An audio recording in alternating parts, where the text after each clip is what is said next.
तमाम तारीफ़ें अल्लाह के लिए ही हैं जो उसने खुद के लिए बयान की हैं,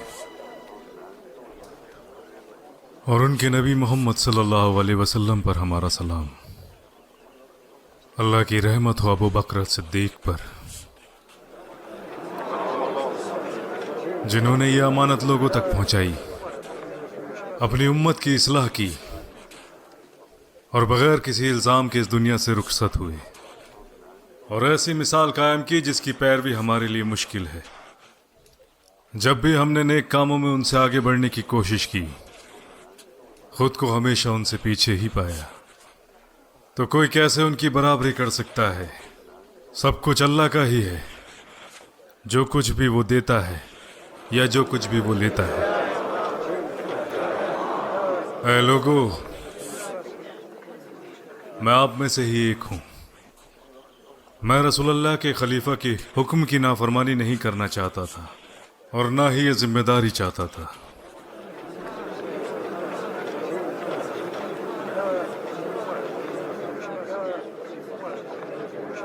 या अल्लाह, अगर मैं ज़्यादा सख्त हूँ तो मेरी सख्ती को कम कर दे। या अल्लाह, अगर मैं कमज़ोर हूँ तो मुझे कुव्वत दे।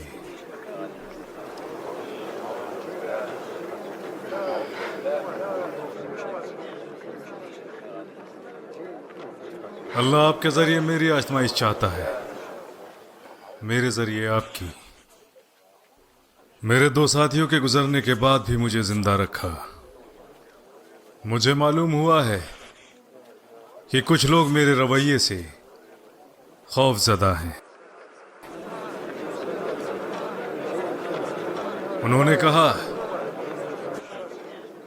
कि उमर हम पर सख्ती करता था जब रसूलुल्लाह और अबू बकर हमारे बीच मौजूद थे।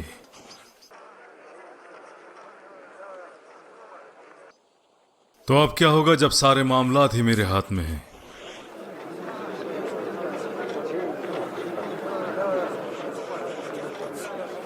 जिसने भी ये कहा बिल्कुल सच कहा।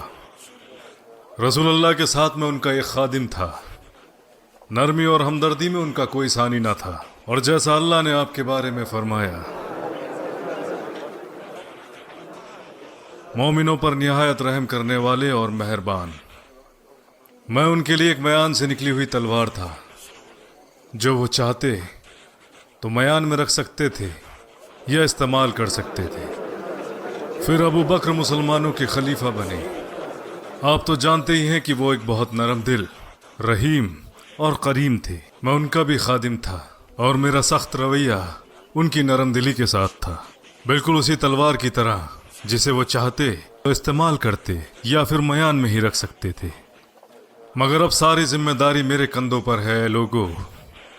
तो अब आप लोगों को मालूम होना चाहिए कि मेरी सख्ती 2 गुना हो गई है, लेकिन यह सिर्फ जुल्म और नाइंसाफी के खिलाफ होगी। जहां तक अच्छे साबित कदम और दीनदारों की बात है, तो मैं उनके साथ इससे भी ज्यादा नरम हूं जितना वो आपस में नरम है। ओ अल्लाह ही जो किसी के हकूक छीनेगा या नाइंसाफी करेगा, मैं उसे तब तक नहीं बख्शूंगा जब तक कि उसका चेहरा जमीन पे न रगड़ दूं। उसके बाद मैं अपना चेहरा जमीन पर रगड़ दूंगा उन लोगों के लिए जो इंसाफ पसंद और कानून पसंद हैं। मैं आपसे कुछ वादा करना चाहता हूं जो पूरे ना होने पर आप मुझसे पूछ सकते हैं, मैं जवाब दूंगा। मैं वादा करता हूं कि आप लोगों के हिस्से से कभी कुछ न लूंगा जो कुछ अल्लाह ने आपको दिया है सिवाय उसके जिस पर मेरा हक है, मैं वादा करता हूं कि आपकी आमदनी में भी इजाफा होगा इंशाअल्लाह ताला। मैं आपके सारे मसलों को सुलझाऊंगा और आप पर जो भी कोई खतरा होगा वो पहले मुझसे होकर गुजरेगा। और अगर आप फौज के साथ घर से दूर हैं तो मैं तुम्हारे अहलो अयाल की देखभाल करूंगा एक बाप की तरह। जहां तक बैतुल माल की बात है तो उसकी निगरानी में कोई कमी न रहेगी। अगर मेरे पास काफी है तो मैं बैतुल माल से कुछ न लूंगा, और जब मेरे पास कुछ न हो तो मैं सिर्फ उतना ही लूंगा जितना जायज है। अल्लाह से डरते रहो अल्लाह के बंदो, और तुम्हारे मामलात देखने में मेरी मदद करो ताकि मैं तुम्हारा ख्याल रख सकूं, और मेरे लिए भी मेरी मदद करो। अगर मैं सही करूं तो मेरा साथ दो, और गलत करूं तो मुझे रोक दो, और तुम्हारे मामलातों में मुझे ईमानदारी से सलाह दो। ऐ लोगों, सुनो समझो मैं क्या कह रहा हूं। उठो अल-मुथन्ना, ये तुम्हारे भाई हैं अल-मुथन्ना इब्न हारिता अल-शैबानी। इराक के इनके कारनामे सब जानते हैं। मुसलमान वहां कम तादाद में और कमजोर हो चुके हैं। उन्हें डर है कि इराक में हमने जो पाया फारस उसे वापस पाने की कोशिश करेगा। अबू बकर ने अपनी वफात से पहले मुझसे कहा कि मेरी वफात के बाद अगली सुबह या अगली शाम होने से पहले मैं लोगों को अल-मुथन्ना के लश्कर में शामिल होने की दावत दूं। तो वक्त ना गवाओ और जिहाद में शामिल हो जाओ, क्योंकि ये जिहाद है जिहाद, और इसमें हिस्सा लो।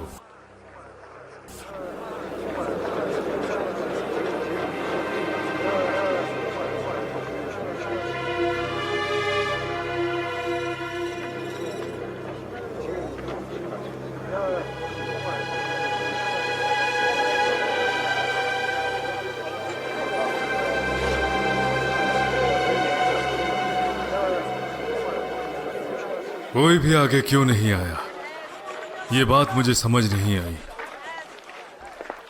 ये लोग फारस का सामना नहीं करना चाहते क्योंकि इन्हें इल्म है कि फारस बहुत ताकतवर है। हमारे ज्यादातर सिपाही शाम में हैं। अगर वो लोग भी अल-मुथन्ना से जाकर मिल जाएं, तब भी इनकी तादाद काफी नहीं, और फारस से जंग में अच्छा नतीजा नहीं निकलेगा। हालांकि इन्हें अल-मुथन्ना की बहादुरी का इल्म है, फिर भी ये लोग इन्हें इतना नहीं जानते जितना खालिद इब्न अल-वलीद को। जबकि अल-मुथन्ना ना मुहाजिरीन से हैं ना अल-अंसार, और ये ज्यादा रसूलुल्लाह की सोहबत में भी नहीं रहे। और वो ये भी अच्छे से जानते हैं कि इराक में खालिद की जगह कोई और नहीं ले सकता। क्या इन लोगों को इतना भी इल्म नहीं कि ये सब कुछ अल्लाह करता है? ना खालिद इब्न अल-वलीद ना अल-खत्ताब। सब्र रखें, हम इस मामले में इनसे दोबारा मशवरा करेंगे। मुझे लगता है कि वो लोग भी इस पर मशवरा कर रहे होंगे जो आज उन्होंने आपसे सुना। अपनी शराइत लोगों पर जबरदस्ती न डालो, बल्कि अल्लाह के रास्ते पर उन्हें खुद आगे आने दो।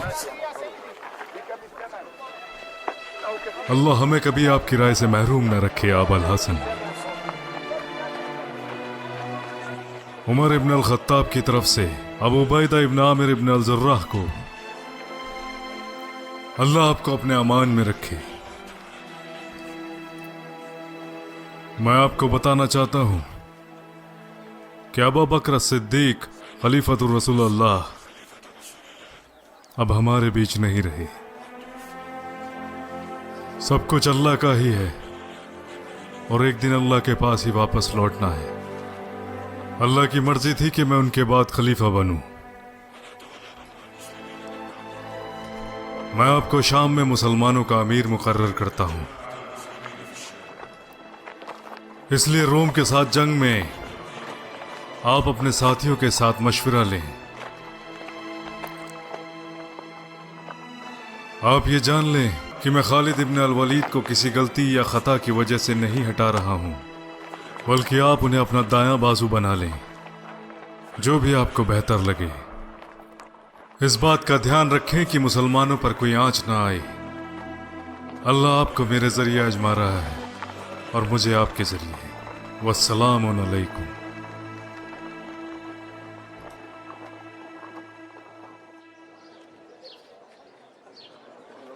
जल्दी आओ साद। अब जब अल्लाह ने मुझे इस जगह पहुंचाया है तो मैं आपको बता दूं कि ये जिम्मेदारी मैं अकेले नहीं उठाऊंगा। मैं आपको इसमें शरीक करूंगा ताकि अल्लाह के सामने आप मेरे गवाह रहो। मैं कहूंगा कि हुक्म जारी करने से पहले मैंने आपसे मशवरा किया था। जब रसूलुल्लाह सल्लल्लाहु अलैहि वसल्लम हमारे साथ मौजूद थे तो उन पर वही का सिलसिला जारी था जिसमें गलती की कोई गुंजाइश न थी।